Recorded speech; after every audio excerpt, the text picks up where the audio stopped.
नमस्ते बच्चों, आप सभी का स्वागत है आपके अपने चैनल में, विजेता चैनल में। और मैं हूं आपकी science teacher doctor Jyoti Sharma. तो आइए हम आज का जो वीडियो है, आज का जो लेसन है वो शुरू करते हैं। पता है बच्चों, आप अभी कौन सी अवस्था से गुजर रहे हैं? आप अभी लगभग 12-13 साल की उम्र में होंगे। तो ये वाली जो अवस्था है बच्चों, वो किशोरावस्था कहलाती है। और इस अवस्था में आप लोगों में बहुत सारे परिवर्तन और बहुत ज्यादा मात्रा में परिवर्तन देखने को मिलते हैं।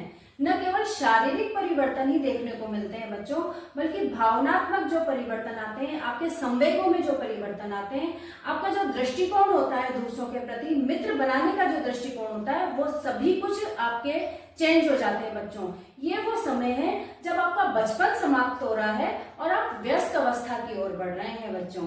तो किसी ने नहीं, एक मनोवैज्ञानिक ने तो जो किशोरावस्था है उसे तूफानों की अवस्था भी कहा है बच्चों। जिस तरह से तूफान में सब अस्त व्यस्त हो जाता है, उसी तरह से किशोरावस्था में भी इतने सारे चेंजेस हो जाते हैं कि आप उसको समझ ही नहीं पाते। कई बार ऐसा होता है बच्चों कि आप लोग अपने में आने वाले परिवर्तनों से परेशान हो जाते हैं, बहुत दुखी भी हो जाते हैं कई बार। तो आपको दुखी नहीं होना है, ये एक प्राकृतिक अवस्था है। और ये जो सारे चेंजेस हैं वो सभी लोगों में आते हैं, नर में भी आते हैं और मादा में भी आते हैं। तो इन परिवर्तनों को समझाने की जो जिम्मेदारी है वो आपके माता पिता की है, आपके टीचर्स की है, सारे समाज की है।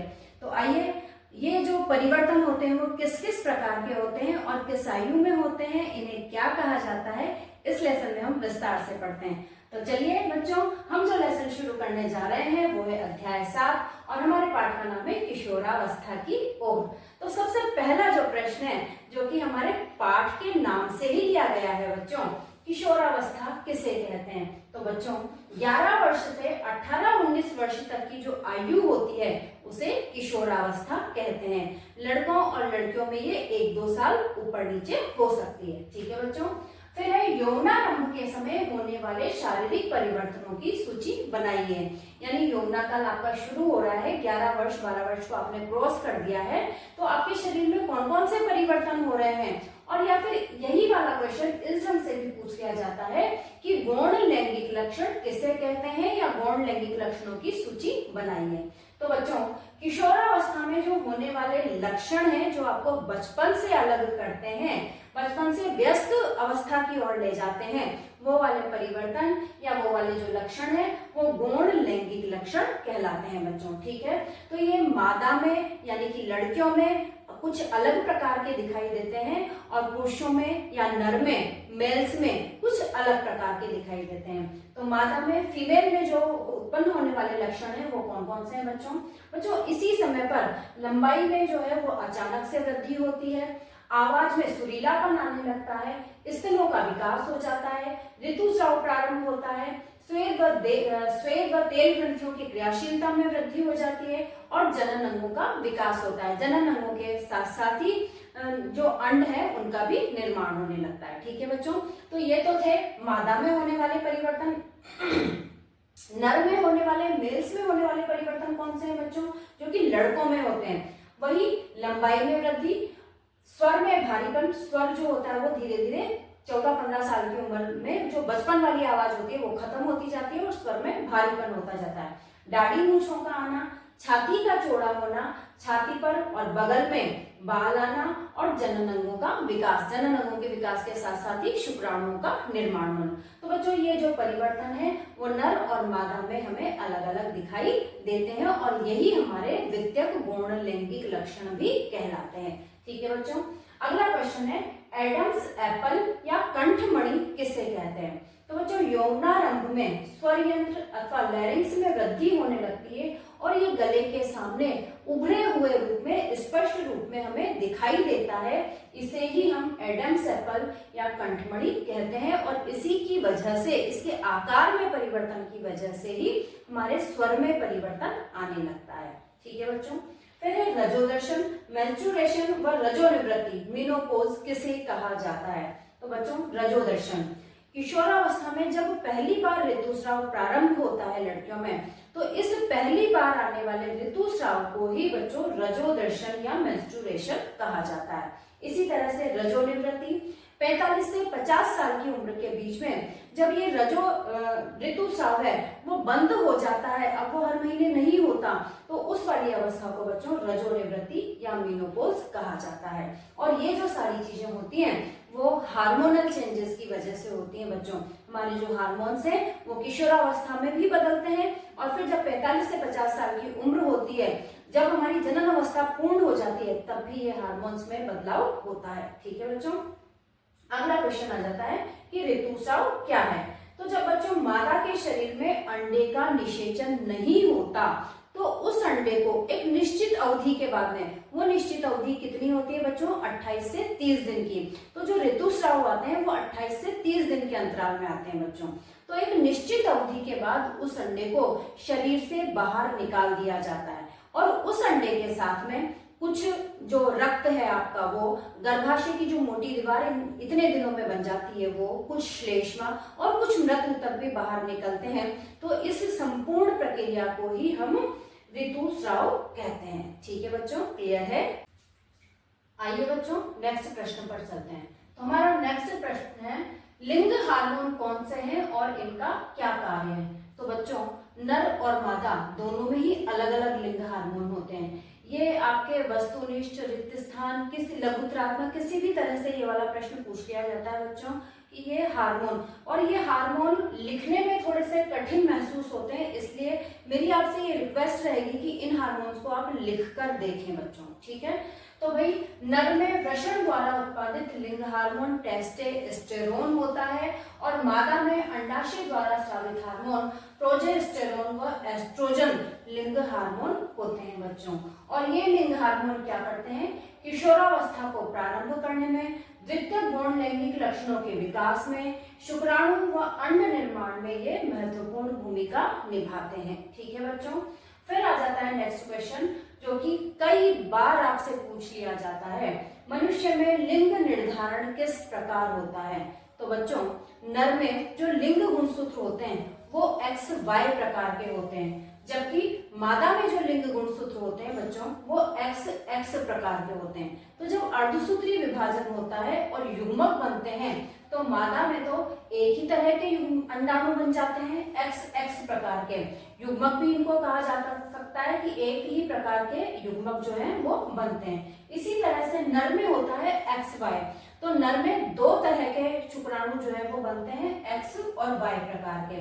तो जब निषेचन होता है और उस निषेचन में यदि X प्रकार का जो शुक्राणु है वो मादा के किसी भी अंडाणु से मिलता है, क्योंकि मादा में तो एक ही प्रकार है X प्रकार, तो जब ये वाला जो शुक्राणु X वाला जो शुक्राणु है वो मादा के अंडाणु से मिलता है, तो उस परिस्थितियों में बच्चों जो लिंग गुणसूत्र हैं वो XX हो जाते हैं, और XX होने पर लड़की का जन्म होता है। ठीक है बच्चों, और यदि Y वाला जो गुणसूत्र है, Y वाला जो युग्मक है, Y वाला जो शुक्राणु है वो अंडाणु से मिलता है, उस स्थिति में जो गुणसूत्र हैं वो XY हो जाते हैं लिंग गुणसूत्र, और XY लिंग गुणसूत्र हो जाने से उस समय लड़के का जन्म होता है। लड़का और लड़की दोनों के ही होने के बच्चों जो चांसेस होते हैं वो 50-50% होते हैं। ठीक है, अगला प्रश्न है, अंतःस्रावी ग्रंथियां क्या होती हैं और इनके द्वारा उत्पन्न रसायन को क्या कहा जाता है। बच्चों मनुष्य में दो प्रकार की ग्रंथियां होती हैं, एक तो नलिका युक्त और एक नलिका विहीन। तो जो नलिका विहीन ग्रंथियां होती हैं उन्हें अंतःस्रावी ग्रंथियां कहा जाता है। इन ग्रंथियों के पास में अपने रसायन को स्रावित करने के लिए कोई नली नहीं पाई जाती, इसलिए ये जो अपने द्वारा उत्पादित रसायन है उसे सीधे ही रक्त में मिला देती हैं, और रक्त के द्वारा ही उस रसायन को संपूर्ण शरीर में पहुंचाया जाता है। तो इस तरह की जो ग्रंथियां होती हैं उन्हें रक्तस्रावी ग्रंथियां कहते हैं, और इनके द्वारा उत्पन्न रसायन को बच्चों हार्मोन कहा जाता है। ठीक है, अगला क्वेश्चन आ जाता है, जननात्मक स्वास्थ्य किसे कहते हैं। तो कोई भी व्यक्ति कायिक व मानसिक रूप से स्वस्थ हो और एक स्वस्थ बच्चे को वो जन्म दे सके, इसे ही जननात्मक स्वास्थ्य कहा जाता है। तो बच्चों जननात्मक स्वास्थ्य अच्छा रहे, हम एक अच्छी संतान को जन्म दे सकें, इसके लिए क्या क्या चीजें शामिल है?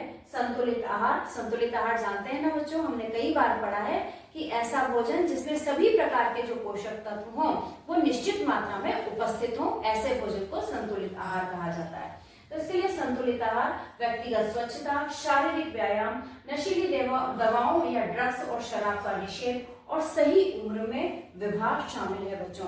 तो सही उम्र में विवाह, तो भारत में लड़के की जो उम्र है वो 21 वर्ष मानी जाती है, विवाह के योग्य हो जाता है बच्चा किशोर इसमें, और लड़कियों के लिए जो विवाह की आयु है वो 18 वर्ष मानी जाती है बच्चों हमारा नेक्स्ट प्रश्न है, मनुष्य में प्रमुख अंतःस्रावी ग्रंथियों के नाम बताते हुए उनसे स्रावित हार्मोन व उनके कार्य लिखिए। बच्चों जब इस तरह का प्रश्न आ जाता है तो आप एक सारणी बना लीजिए, 2 लाइनें बीच में खींच लीजिए। यहाँ पे लिख दिया मैंने ग्रंथि, फिर हार्मोन का नाम और फिर उनसे कार्य। ठीक है, तो मनुष्य में 6 प्रमुख अंतःस्रावी ग्रंथियां पाई जाती है। पहली तो है पीयूष ग्रंथि, जो कि सिर में हमारे यहाँ नीचे गर्दन के ऊपर पाई जाती है, और इससे जो निकलने वाला हार्मोन होता है उसे पिट्यूटरी हार्मोन कहते हैं। बच्चों अधिकतर ये जो हार्मोन्स के नाम है वो उन ग्रंथियों के नाम पर ही रखे गए हैं, इस बात का ध्यान रखिएगा आप। तो पीयूष ग्रंथि से पिट्यूटरी हार्मोन स्रावित होता है, और पिट्यूटरी हार्मोन में बहुत सारे तरह के हार्मोन्स होते हैं बच्चों।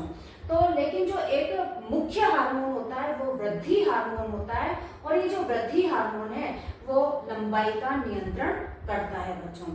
अगर इस पिट्यूटरी हार्मोन की मात्रा कम हो ये स्रावित, तो जो व्यक्ति है उसकी लंबाई नहीं बढ़ती और व्यक्ति बौना रह जाता है। और यदि कुछ ज्यादा ही मात्रा में स्रावित हो रहा हो, हार्मोन्स का ज्यादा मात्रा में स्रावित होना भी गलत है और कम मात्रा में स्रावित होना भी गलत है, दोनों से ही कोई ना कोई प्रॉब्लम हो जाती है मनुष्य में। तो अगर ज्यादा मात्रा में स्रावित हो रहा हो तो मनुष्य की लंबाई एक नियंत्रण से भी ज्यादा बढ़ जाती है। ठीक है बच्चों, नेक्स्ट जो ग्रंथि है वो है थायराइड ग्रंथि, हमारे गले में होती है ये, और थायरॉक्सिन हार्मोन इसी के नाम पर आधारित है। थायरॉक्सिन हार्मोन का ये स्रावन करती है, और इसका जो काम है, इस हार्मोन का काम एक तो ये उपापचय पर नियंत्रण रखता है, और दूसरा कायांतरण, वयस्क में शिशु का वयस्क में बदलने के लिए जो परिवर्तन होते हैं, विशेष परिवर्तन होते हैं, उसे कायांतरण कहते हैं, पढ़ा था अभी हमने। तो उस कायांतरण के लिए भी ये हार्मोन जो है वो उत्तरदायी होता है। यदि किसी की बचपन में ही थायराइड ग्रंथि काट दी जाए, थायराइड ग्रंथि हटा दी जाए, तो वो व्यक्ति जो है वो वयस्क में, वैसे व्यक्ति में तो नहीं होता ये, क्योंकि पूर्ण रूप से ही पैदा होता है बच्चा तो, लेकिन कुछ कीटों में और मेंढक में ये कायांतरण देखने को मिलता है। तो अगर मेंढक में से या कुछ कीटों के लार्वा में से ये हटा दी जाए ग्रंथि, तो वो वयस्क में परिवर्तित नहीं हो पाएंगे। ठीक है बच्चों, अब आ जाता है इसकी कमी से, अगर थायरॉक्सिन हार्मोन की कमी हो जाए तो ये जो हमारा गला है वो सूजकर लटक जाता है, और इसे गोइटर या गलकंड रोग कहा जाता है बच्चों। और इसको ठीक करने के लिए जो डॉक्टर्स हैं वो आयोडीन युक्त चीजें खाने की सलाह देते हैं। और आयोडीन किसमें होता है बच्चों, ये आपको अच्छे से याद है कि नमक के तो बहुत सारे एड हम टीवी पर देखते हैं, आयोडीन युक्त नमक। तो उस आयोडीन युक्त नमक को हमें अपने भोजन में शामिल करना चाहिए, ताकि थायरॉक्सिन हार्मोन की कमी न हो और हमारा जो उपापचय है वो सही बना रहे। नेक्स्ट जो ग्रंथि है वो है एड्रिनल ग्रंथि, और एड्रिनल ग्रंथि हमारे उत्सर्जन तंत्र में वृक्कों के ऊपर पाई जाती है बच्चों। इससे जो हार्मोन निकलता है उसे एड्रिनलिन हार्मोन या करो या मरो हार्मोन भी कहा जाता है।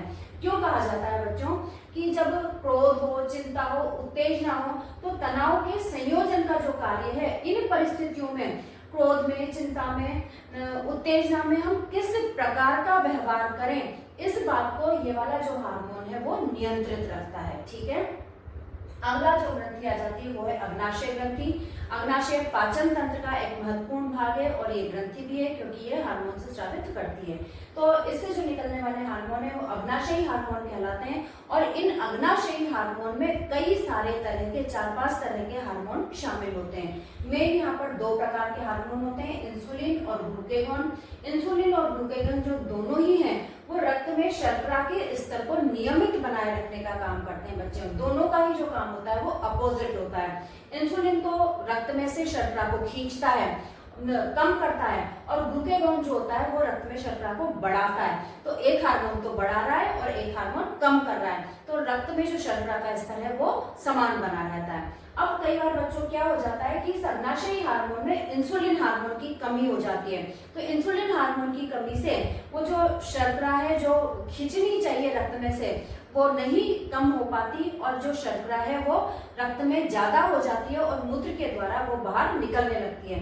तो इस रोग को बच्चों मधुमेह रोग या डायबिटीज रोग कहा जाता है और इसके लिए इंसुलिन के इंजेक्शन या दवाइयां जो है उनका उपयोग किया जाता है। ठीक है बच्चों, अगला जो ग्रंथि है वो है अंडाशय। इससे दो तरह के हार्मोन स्रावित होते हैं। मादा जनन तंत्र का ये प्रमुख भाग है और दो तरह के हार्मोन एस्ट्रोजन और प्रोजेस्टेरोन स्रावित होते हैं और ये अंड निर्माण का कार्य करती है, साथ ही द्वितीय गौण लैंगिक लक्षणों के विकास का ये कार्य करती है।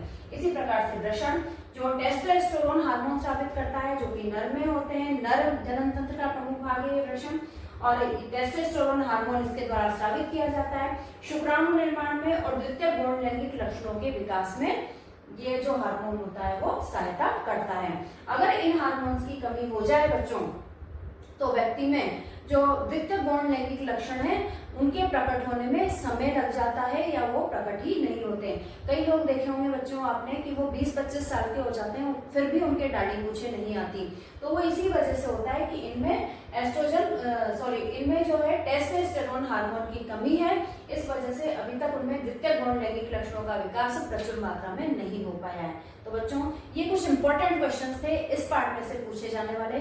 इसी के साथ हमारा ये पार्ट जो होता है वो पूरा होता है। हम लगातार बच्चों आगे से आगे रिवीजन करते जा रहे हैं। अगर आपको ये पार्ट समझ में आ रहे हैं और एक कक्षीय वातावरण आपको यहाँ पर लग रहा है कि जिस तरह से हम कक्षा में पढ़ते हैं उस तरह से अगर आप मुझसे जुड़ पा रहे हैं, विशेषकर मेरा ये प्रयास रहता है बच्चों की जो राजकीय विद्यालय के जो लोग हैं, सुदूर गांवों में रहने वाले जो लोग हैं जिनके पास में पढ़ने के स्कूल के अलावा पढ़ने के और कोई ज्यादा सोर्सेज नहीं है, हिंदी माध्यम वाले जो बच्चे हैं उन तक मैं ज्यादा से ज्यादा पहुंच पाऊं और ज्यादा से ज्यादा पहुंचाने का काम बच्चों आपके द्वारा किया जाएगा। तो अगर आपको लगता है कि मैं अच्छा पढ़ा रही हूं, आपको समझ में आ रहा है, तो ज्यादा से ज्यादा सब्सक्राइब कीजिए, लाइक कीजिए और शेयर कीजिए। इसी के साथ मुझे दीजिए इजाजत। नमस्ते।